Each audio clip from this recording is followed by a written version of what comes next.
गांव के एक छोटे से मोहल्ले में रहने वाला 12 साल का रोहित मकर संक्रांति के त्योहार का बेसब्री से इंतजार कर रहा था।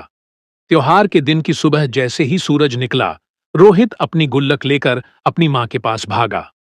मां, मैं पतंग खरीदने जा रहा हूं, उसने उत्साह से कहा। उसकी मां मुस्कुराते हुए बोली, ठीक है, लेकिन सावधानी से जाना और अपने दोस्तों के साथ ही पतंग उड़ाना। रोहित ने अपनी गुल्लक तोड़ी और उसमें से 50 रुपये निकाले। फिर वह दौड़ता हुआ मोहल्ले की पतंगों की सबसे मशहूर दुकान पर पहुंचा। दुकान रंग बिरंगी पतंगों और मांझे की चरखियों से भरी हुई थी।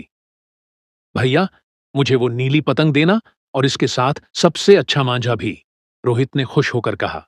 दुकानदार ने उसे उसकी पसंदीदा पतंग और मांझा दिया। रोहित ने पैसे दिए और तेजी से अपने दोस्तों के पास मैदान की ओर भागा। मैदान में उसके दोस्त पहले से पतंगें उड़ाने में मस्त थे। रोहित ने भी अपनी पतंग निकाली और मांझा बांधकर तैयार हो गया। उसके दोस्त उसे देखकर चिल्लाए, आजा रोहित, देख कौन सबसे ऊंची पतंग उड़ाता है।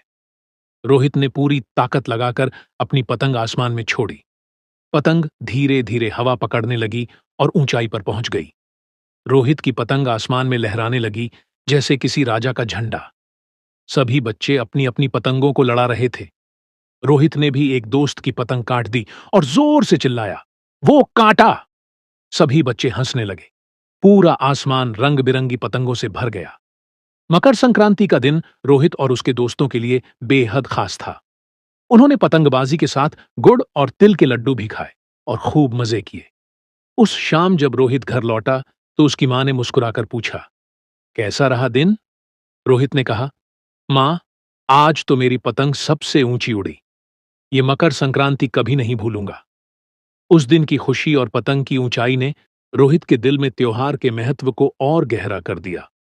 सीख: त्योहार केवल परंपराओं का पालन करने का दिन नहीं होते, बल्कि दोस्तों और परिवार के साथ बिताए गए अनमोल पलों को जीने का मौका भी होते हैं।